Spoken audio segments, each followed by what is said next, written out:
Thank you, everyone. First of all, something about me, and then something about what I think is happening in the banking market at present, and why I felt after 30 years of being in more traditional banking, I had to start a bank. Yes, I have worked at lots of big banks, but I'm a technologist at heart. I had a computer science and chemistry degree in the early 80s, started in Lloyds Bank. My first job was the CHAPS project in the UK. I was head of IT and operations for Standard Chartered in the 80s, became a consultant, went to Zurich to work for UBS, did a stint in insurance, joined ABN AMRO, where I ran transaction banking for EMEA across 30, 40 countries, joined RBS, and then I took a year off. I took a year out to go across the world talking to people about what is happening, what is changing. And I spent some time working with fintechs, the early years of fintech. Only a couple of years ago, actually. It was 2011, 2012. And I realized that a lot of the things I took for granted, I thought were givens, weren't true at all. I'd come to assume that nothing could be done for less than 30 million or less than 100 people. And if you counted up the number of people on a project, it was likely to be hundreds rather than a handful. But I started spending time with some of the people that are, well, some of the people you'll hear from later on today. Small businesses starting doing things very differently. They thought I was their mentor. In fact, I was learning far more from them than the other way around. I took the opportunity then of going into Allied Irish Banks, an organisation that had been through a big bailout, 20 billion plus post-crisis. I was part of the rescue squad, taking the organisation and transforming it and making it fit for purpose. I took the opportunity to take lots of the things I'd learned in the startup world and apply them in that organisation. And they were a very successful team of people that made huge changes in a short period of time. But we needed to do more.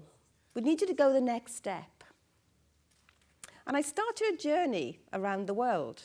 I started looking at banks in the US and Australia and actually finding out what they were really doing to respond to customers. Things had changed. For example, this morning, I came out of my apartment, dropped my phone, and the screen smashed.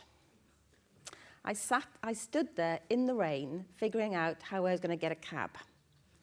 I kept prodding the screen, hoping for an Uber to turn up, as lots of cabs passed in the road. I'd become accustomed to my life being managed by this phone. And the last 2 hours, I'd been obsessing by the fact that how do I get to an Apple store? People have changed. People no longer behave the way they were 10 years ago. As I was going around the world talking to banks, they were all telling me the same story. We've all got projects, you know. We've all got projects to move things onto mobile. We're going to refurbish those branches, and they're all going to have nice sofas, and we're going to sell value-added products. And these value-added products, well, they're going to be the ones that we cross-sell. That's where we're going to make our profit. The branches themselves are loss leaders, and current accounts are loss leaders, and those products are loss leaders. We're going to actually earn our incremental revenue by all this cross-sell and all this selling of additional products that perhaps customers don't really want. When I talked to the technologists, they were complaining about the antiquated systems that have been there for 20, 30, 40 years, and the fact they took millions and billions of pounds to maintain. But I had the same problem on a little scale, so I decided to start thinking about how things could be different, how consumers were now thinking differently. consumers were no longer prepared to let banks cross-sell them products. Consumers were really worried about trusting one bank as their source of advice for all the products they need for their financial life. I thought about how data was becoming far more important, and that data would belong to a customer rather than banks using that data to cross-sell, upsell, and even mis-sell additional products. And I came to the conclusion that regulation was moving in the right direction, in opening up payment systems, in allowing new banks like ourselves and Atom to come to market, and also allowing customers to compare products between banks. So, in 2014, I quit my job and I decided to start the process of starting a bank. But I don't believe that startup banks can be little big banks. I do not believe that a successful new entrant can attempt to do all the products to all the customer groups through all the channels. I think you need focus. I think you need to do one thing really, really well, 10 times, 20 times better. So there's a reason for people switching to you. And what we've decided to do in Starling Bank is to pursue one product, a product that can be transformed by technology. We're only doing one product, which is a transaction account, a current account that has access to payment systems. That is the product we believe that can be effectively delivered on a mobile and can be totally transformed and deliver something that's very different to the customer base. Now, at this point, people ask, well, you don't talk an awful lot about the actual product, Anne. You get up in lots of stages and you talk about the story, and perhaps you don't really tell us what the product's going to look like when we launch. But in the next 3 months, we'll be launching our product and telling you more about it. So what are we doing? We're building a current account. It has payment systems. It has card systems. It collects lots of data from lots of different sources every time you use any of those sources. And it uses that information in order to give customers predictive insights of how they're running their life, so we can actually help them decide whether they'll have enough money by the end of the day, the end of the week, the end of the month, the end of the year, even the end of their life. But what is most important is that we feel by not offering all the products to all the customer groups, we can effectively become a platform. We can actually help people navigate their whole financial life.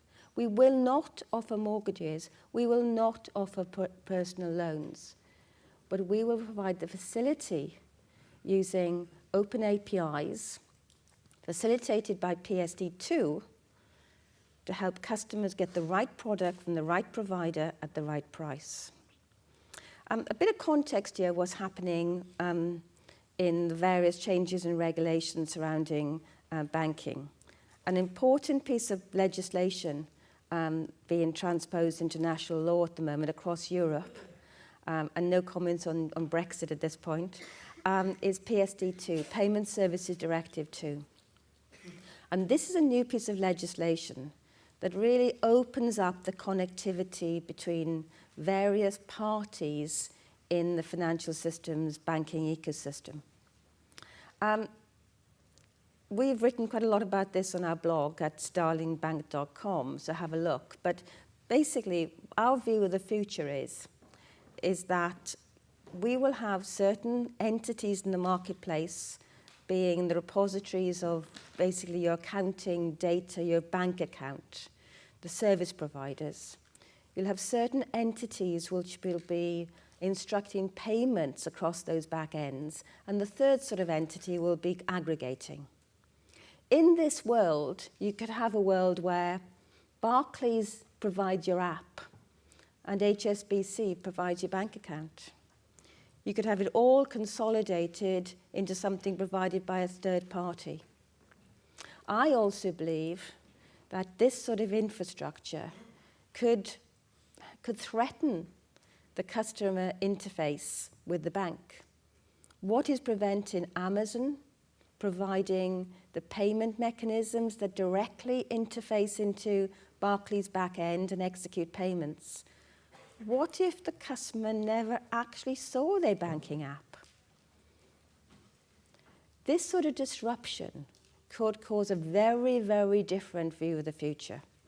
Imagine a scenario, 3 entities, people holding the account, people aggregating, and another set of people being the executors of payments across everybody else's infrastructure. Nowadays, we have the big banks with lots of products, lots of different customer groups, and lots of different channels, trying to own the whole experience. What if that changed? What if PSD2 or other initiatives to actually bring, to open up the market and level the playing field, change that dynamic? I believe that many of the big banks will exist as they are today into the future. But I think that we're going to have a growing ecosystem of people like ourselves coexisting with the people that are new startups in this environment, bringing together best-in-breed products for our customers around a reliable and regulated central infrastructure provided by banks like ourselves. Don't get me wrong, Starling Bank will have an app, will have something very, very exciting and very relevant to offer to customers. But we don't believe that we can provide all the products for all our customers forever. We believe that customers will make their own decisions and they will rely on the best source of information to advise them to buy those products. And we hope to be part of the growing number of organisations that help that decisioning and become centre to people's financial lives. Thank you very much.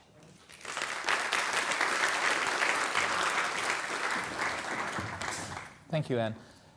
How do you know in real time what the customer actually wants? Because needs are changing very quickly. What's your methodology for getting deep into those changing demands? We work on a weekly sprint basis. Every Friday culminates with 5 different customer interviews where we put product in front of customer. And time we get to the 3rd interview, we sort of realise whether we're on the right track or not.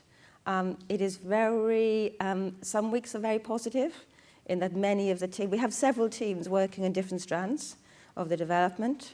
By Friday afternoon, say 3 of the teams have had really good weeks where customers are really responding and really giving good feedback, and we're getting insight into what they really feel about, what goes on in their head about their money.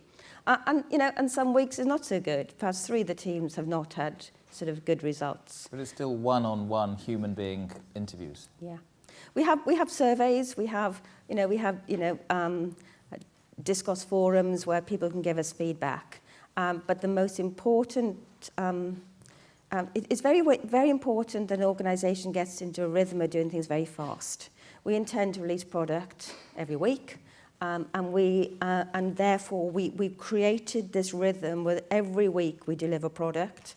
We sit down with customers one-on-one and talk them through the process, and they talk to us about whether our product sorts their problem with their day-to-day financial affairs. So at Wired, we see a lot of artificial intelligence companies trying to automate these kind of processes. There are companies... Get me wrong. We have artificial intelligence and algorithms that sit within the app that analyse the customer's behaviours. But we actually test whether customers like our product by sitting down with real customers. So within the app, it's all about intelligence within our system, but we actually sit down with real customers and ask them to tell us whether our product hits the spot. So when you set out on the road to build Starling Bank, from the perspective of today, what do you wish you'd have known then?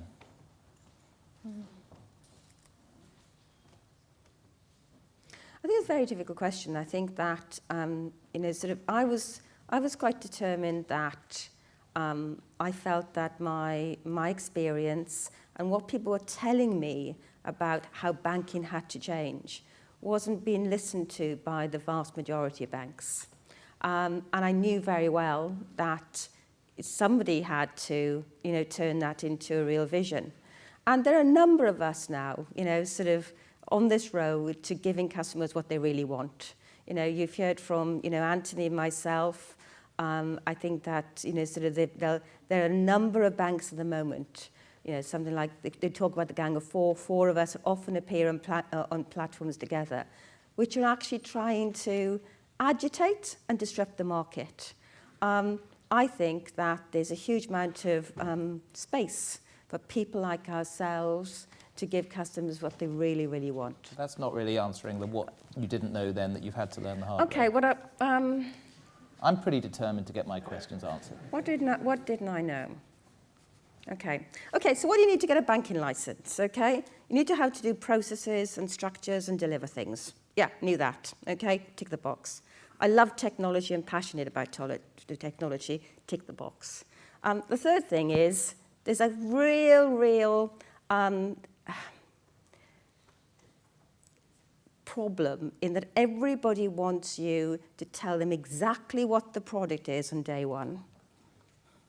But really, you don't know what the product is until customers respond to it. So weighing those two up, in that on a Monday morning you go to the regulator and they want you to tell you exactly what the product is and how it's going to be supported to millions of customers in 3 years' time. And you go back into the office and you sit down there and you think, fine, but that's not really going to work. What we really need to do is figure out how we can respond, how we can be agile, how we can really home in to what customers feel about what they need today. So and what they feel today may be different from last year and the year before. We need agile regulators. Thank you. Thank you Anne Boden of Starling.